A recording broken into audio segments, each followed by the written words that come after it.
잠언 11장 1절입니다. 11장 1절서부터 15절까지입니다.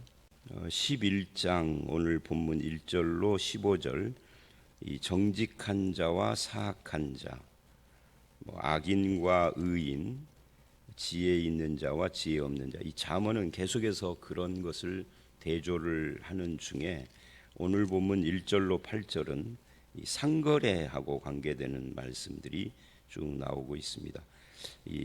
그 1절로 8절을 제목을 붙인다면 상거래에서의 정직 이렇게 말을 할 수가 있겠죠. 그리고 9절서부터 15절은 대부분 다 입, 즉 말하고 관계가 되는 그런 내용들을 말하고 있습니다. 그리고 이제 15절에 보증 문제를 말을 하죠. 이렇게 구성이 되어져 있는데 이 1절로 8절 이 상거래 문제를 지금 이야기를 합니다. 개인의 의하고 개인의 악, 의인과 악익, 정직한 자와 사악한 자, 이 개인적인 이런 것이 공동체에 영향을 미치고 있는 그런 내용들로 구성이 되어져 있어요. 1절을 보면 속이는 저울은 여호와께서 미워하시나 하나님은 속이는 거, 남을 기만하는 거, 부정직한 거, 특히 상거래에서 그렇게 하는 거 이거를 미워하신다. 정직한 삶을 기뻐하신다. 그런 이야기죠. 공평한 추는 그가 기뻐하시느니라. 그러니까 부당한 이익을 추구하는 거, 편법을 쓰는 거, 술수, 폭리 이런 것 때문에 이런 것들을 행하는 사람들은 아마 변명을 현실 때문에 어쩔 수 없다. 이렇게 안 하면은 먹고 살 수 없다. 남는 것이 없다. 이런 말들을 할 수 있겠지만 그걸 하나님이 싫어하신다 그 말이죠. 하나님이 미워하신다. 그러니까 선택의 문제예요. 이것도 하나님이 싫어하시는데 할 것인가, 그렇게 살 것인가 말 것인가 하는 거죠. 변명할 수 있지만 그게 하나님 보시기에 어떤가.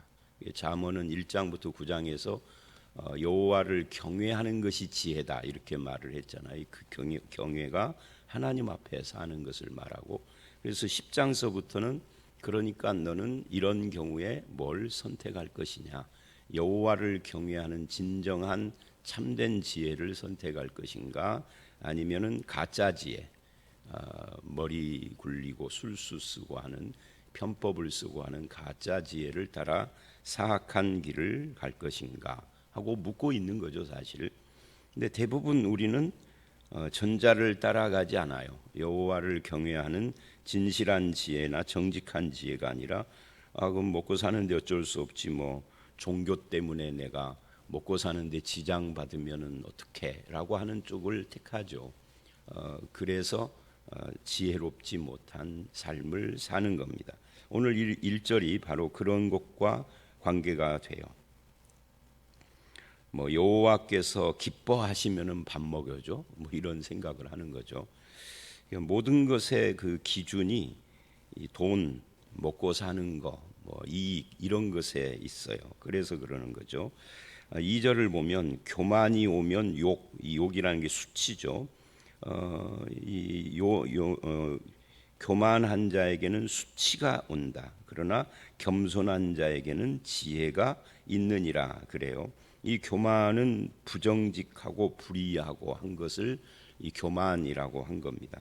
그렇게 부정직하고 불의하고 교만하면은 나에게 이익이 있을 것 같으나 수치가 온다. 이렇게 우리의 생각과 반대쪽으로 말을 했어요. 겸손한 자는 정직하고 성실 신실한 자죠. 그런 자가 진짜 지혜가 있는 자다. 이 지혜는 1장부터 9장에서 금방 제가 표현한 대로 여호와를 경외하는 지혜인 거죠. 이 3절 정직한 자는 성실하죠. 정직한 자의 성실은 자기를 인도합니다. 삶을. 그러나 사악한 자의 패역, 구부러짐 이런 것들은 자기를 망하게 한다. 왜 사악한 삶을 살까요? 정직한 자는 왜 정직한 자의 삶을 사느냐 이렇게 묻는 것보다는 왜 사악한 자의 삶을 사느냐? 왜냐하면 결국은 돈 때문이죠. 돈 때문에 지금 이 본문에서는 그렇다 그 말이에요. 뭐 또 다른 본문에서는 다른 이유가 있겠지만 이 문맥에서는 그렇다는 거죠. 뭐 권력 때문에 사악한 삶을 살 수도 있고 그러는데 여기서는 재물 때문입니다. 그래서 1절에 속이는 저울이 2절 교만, 3절 사악함, 그리고 4절에 다시 재물로 이어지는 것은 이게 재물, 돈 때문에 사악한 자의 삶을 산다, 이렇게 말을 할 수 있는데 결국은 그 돈 때문에 사악한 길을 택했지만 그것이 나를 흥하게 한 것이 아니라 망하게 한다, 이렇게 지금 말을 해요. 당장에는 흥할 수 있겠죠. 그러나 그 잔꾀나 악함으로 얻은 이익은 결과적으로는 망하는 길이다 하는 것을 지금 말하고 있는 겁니다. 그래서 4절에 재물은 진노하시는 날에 무익하나 공의는 죽음에서 건지느니라, 이렇게 말을 해요. 이 진노하시는 날하고 죽음하고를 연결해서 읽어보면 이 진노라는 것이 단순히 하나님의 심판만 말하는 것이 아니라 뭐 심판이라고 해도 상관이 없는 것이죠. 그게 결과적으로는 사람을 죽음에서 건질 수 없다, 뭐 이런 의미를 담고 있는 겁니다.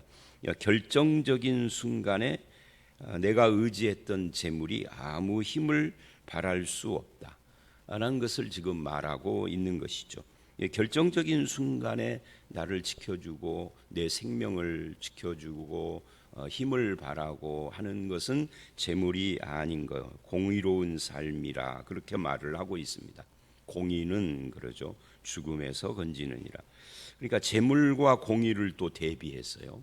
왜 그러느냐면 3절에서 이 재물이 사악한 자의 이유가 되기 때문에 그 재물의 반대는 재물의 반대는 뭐예요? 재물의 반대는 마음인가요? 아니면은 뭐 안재물인가요? 여기서는 공의단 말이죠. 그러면은 공의의 반대는 뭐예요? 3절에 정직한 자의 삶인 거죠. 그러니까 이런 그 서로 엮여 있는 구조를 우리가 봐야 할 필요가 있습니다. 이거는 이제 7절, 8절에서 다시 설명을 해요. 악인은 죽을 때 하고요. 이제 5절, 6절 완전한 자의 공의는, 그러니까 공의를 따라 사는 자가 정직한 자고 그 사람이 2절에 겸손한 자고 그 사람이 1절에 여호와께서 기뻐하는 사람인데 여기서 그거를 완전한 자라고 그랬어요. 그러니까 정직한 자가 완전한 자고 겸손한 자가 완전한 자예요. 완전한 자는 그 공의는 자기 길을 곱게 하려니와 바르게 가게 한다는 거죠. 편법 쓰지 않고 구부러지지 않고 술수 쓰지 않는다, 그런 이야기입니다. 그러나 악한 자는 자기 악으로 말미암아 넘어지리라. 그러니까 이 완전한 자, 악한 자가 대비됐죠. 그러면 이 완전한 자는 악한 자가 아니라 선한 자라는 의미가 될 수도 있고요. 이게 정직한 자, 겸손한 자입니다.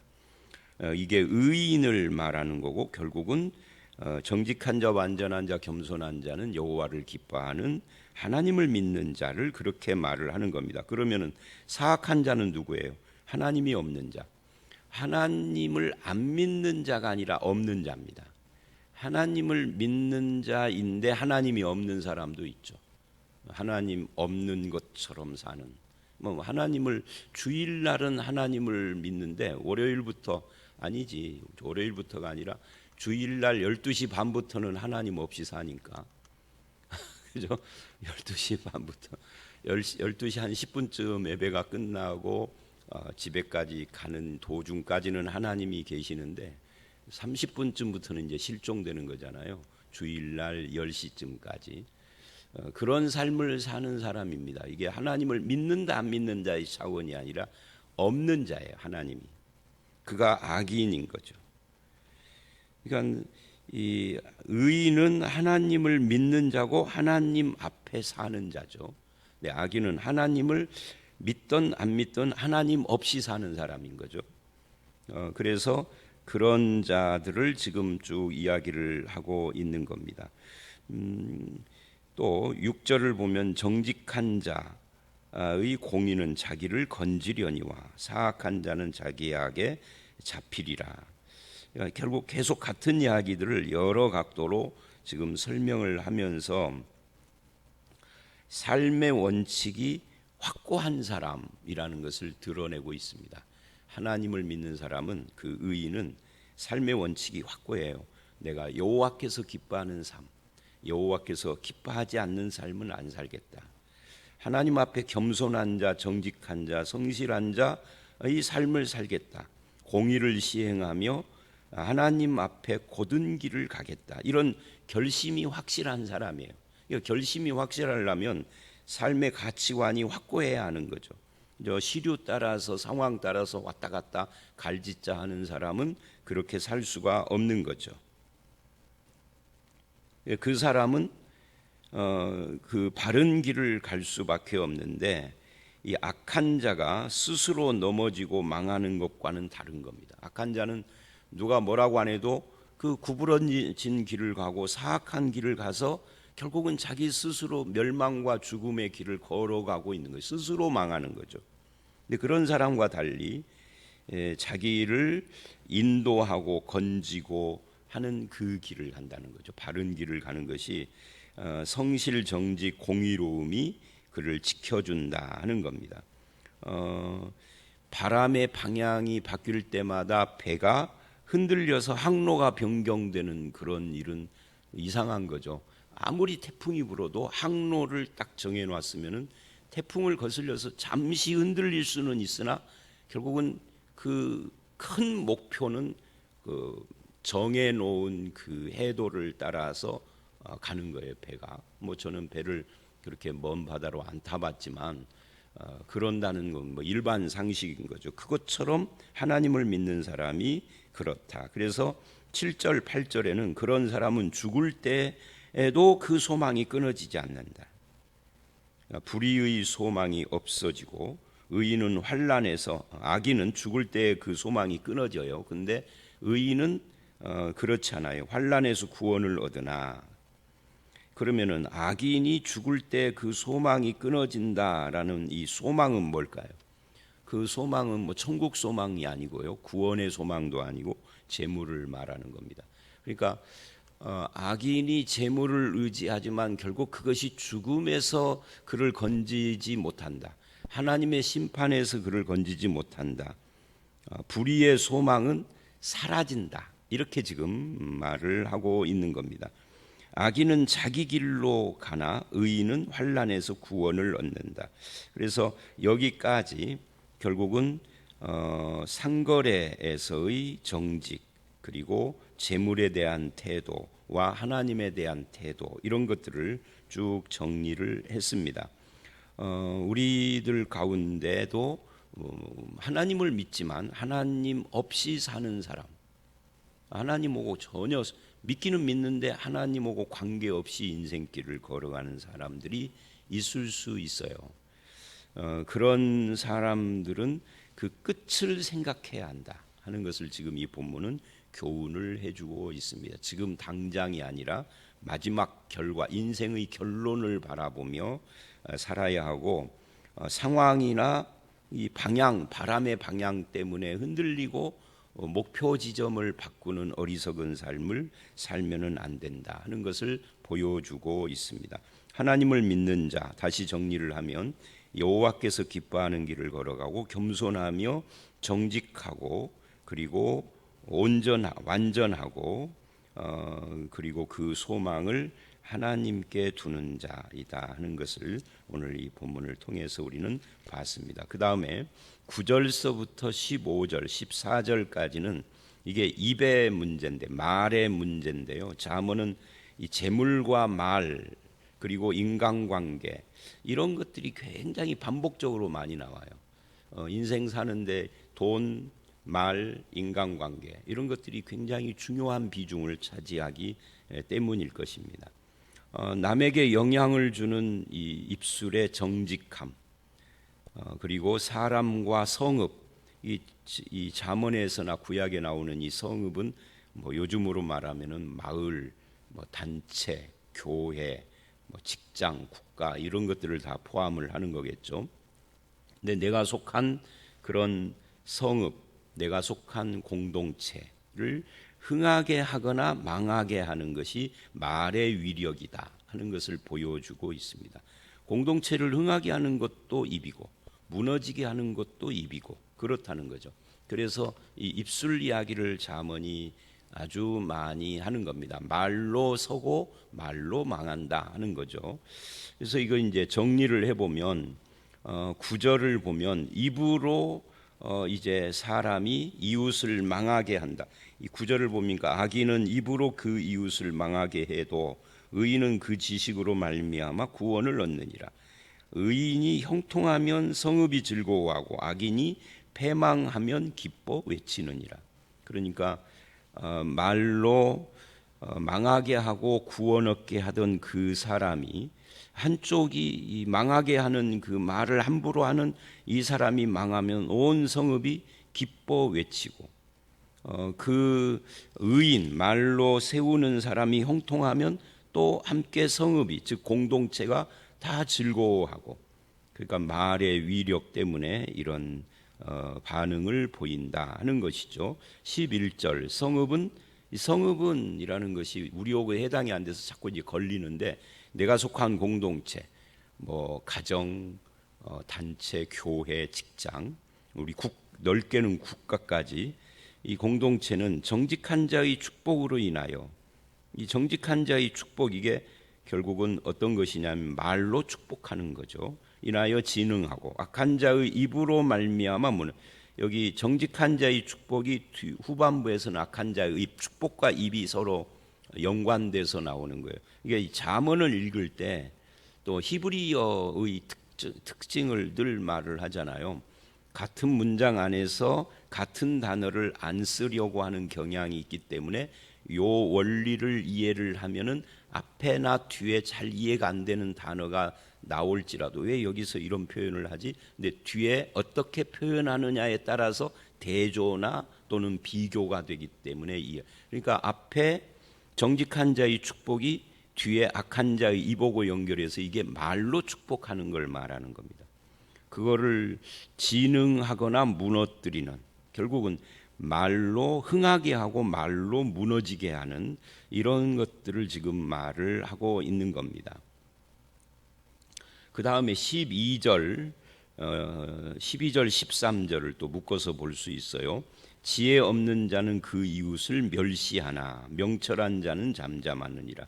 그러니까 이것도 말하고 관계가 되죠. 지혜 없는 자, 어리석은 자는 멸시하는 말을 계속 하는 거죠. 그것이 결국은 자기에게 돌아오는 것을 잊어버리고 모르고 명철한 자는 잠잠한다. 즉 잠잠한다는 것은 이웃을 멸시하지 않는다 이 말이에요. 아무 말도 않는다 이 이야기가 아니라 남을 함부로 멸시하는 말을 하지 않는다 하는 거예요. 남을 품평하고 평화해서 멸시하는 이거를 그 조심히 하는 거죠. 그게 명철한 자다. 13절은 이제 12절을 보충해요. 두루 다니며 한담하는 자. 이 한담하는 자는 그러니까 쓸데없는 말을 늘어놓는 것을 말하는데 남의 비밀을 누설하는 사람입니다. 그러니까 남 이야기한다 그 말이죠. 이게 말 중에서 제일 재밌는 것이 남의 말하는 거예요. 그죠? 우리도 다 경험하고 살아서 알지만 남의 말 하는 것은 신나요. 남의 말 하면은 1시간도 좋고 2시간도 좋고 남의 말. 근데 그게 이제 문제가 된다는 거. 남의 비밀을 누설하는 이 한담하는 자. 그러다 보면 남을 이웃을 멸시도 하고 그러는 거죠. 그러나 마음이 신실한 자는 그것을 숨기느니라. 그러니까 신실한 자가 하나님 앞에 신실한 자일 수도 있고 마음이 신실하니까 성품이 신실한 자죠.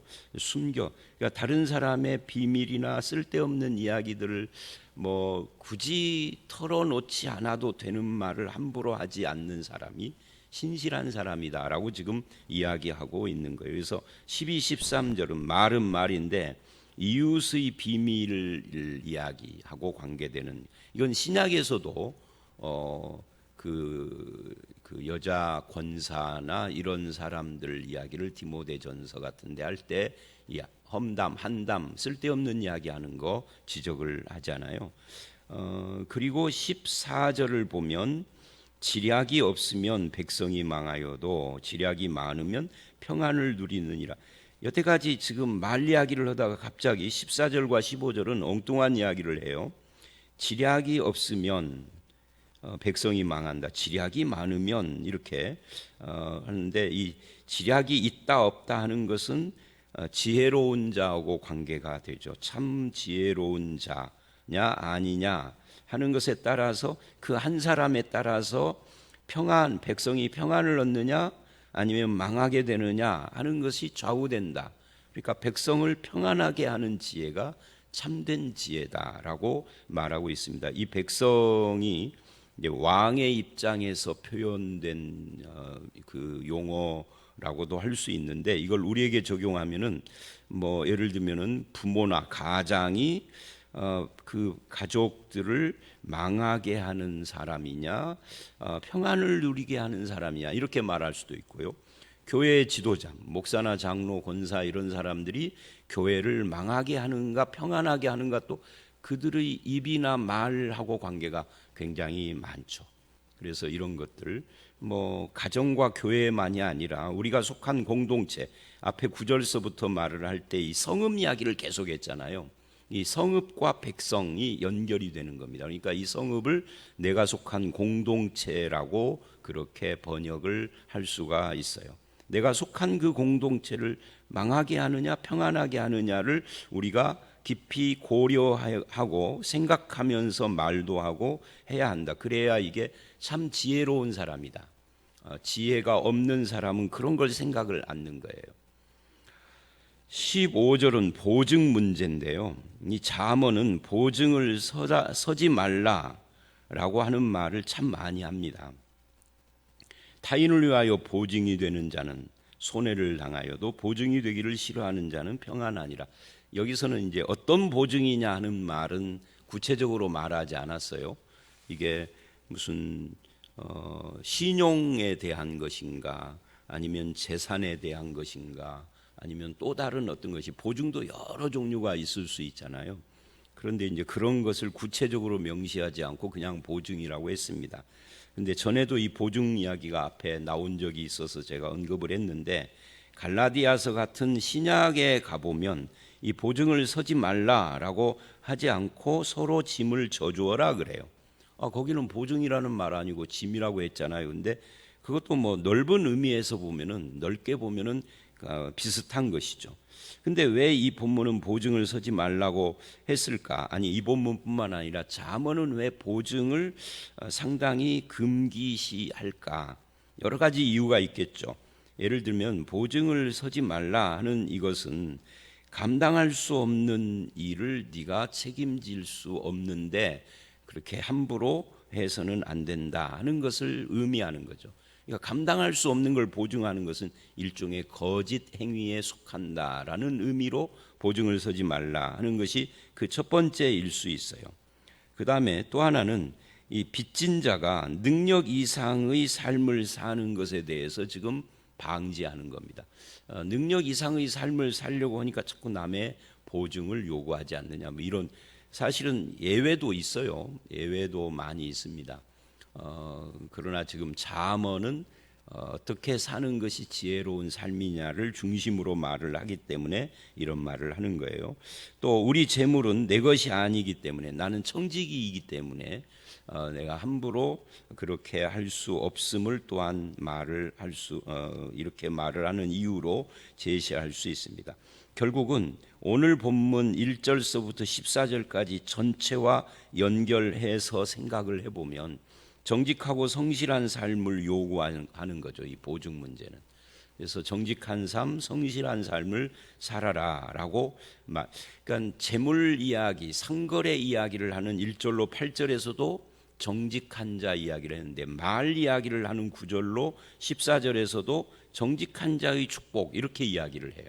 그래서 오늘 본문을 말과 재물 다 아우르는 그런 표현은 지혜와 정직 이런 것들이에요. 반대쪽에서는 뭐 악사악 뭐 이런 이야기가 나오고요. 지혜 없는 자 말을 하기도 합니다. 자, 오늘 이 본문 이제 15절은 사실은 조금 이해하기가 쉽지 않은 본문이에요. 뭐 문장 그대로 받아들이기도 그렇고 이게 지혜라는 차원에서는 뭐 이해가 되지만 성경 전체에서는 반대 이야기를 하기도 하니까 자, 어쨌든 간에 오늘 본문은 전체가 결국은 재물, 이 상거래나 재물 문제에서 어떤 삶을 살 것이냐 하는 것과 말을 어떻게 사용할 것이냐는 이 두 가지를 이야기를 하고 있습니다. 특히 재물과 말을 통해서 다른 사람들 그리고 내가 속한 공동체에 평안을 주는 자, 흥하게 하는 자, 그렇게 살아가는 삶을 우리에게 요구하고 계십니다. 하나님을 믿는 우리가 그렇게 나와 내 주변에 있는 사람들에게 참된 평안과 지혜를 주는 그런 삶을 사시기를 주의 이름으로 축원합니다. 함께 기도하겠습니다. 하나님 아버지, 우리가 이 상거래나 또는 재물 문제에 있어서 정직하고 하나님이 기뻐하시는 그런 삶을 산다는 것이 얼마나 중요한가를 봤습니다. 완전한 자의 공의를 요구하며 곧은 길을 걸어가라 라고 말씀을 하시는 것도 들었습니다. 아버지 하나님, 참 소망이 되지 못하는 재물에다가 우리의 소망을 두고 곧은 길이 아니라 사악한 길, 또 술수를 부리는 길, 지혜라고 하지만 결국은 멸망길로 걸어가는 어리석은 삶을 살지 않게 하여 주시옵고 참 소망이신 하나님이 기뻐하시는 길을 걸어가게 하여 주시옵소서. 우리의 말로 입술로 이웃을 망하게 하는 자가 아니라 구원을 베풀며 세우고 무너지는 것을 오히려 일으키는 참된 명철한 자의 삶을 살아가게 하시고 특별히 남의 비밀을 한담으로 늘어놓는 어리석은 자가 아니라 입을 다물고 숨겨야 할 때 겸손히 살아가는 저희들이 될 수 있도록 주님 인도해 주시옵소서. 입으로 사람을 세울 수 있는 그런 지혜가 충만한 삶을 살기를 간절히 바라옵고 예수님 이름으로 기도드려 싸움나이다. 아멘.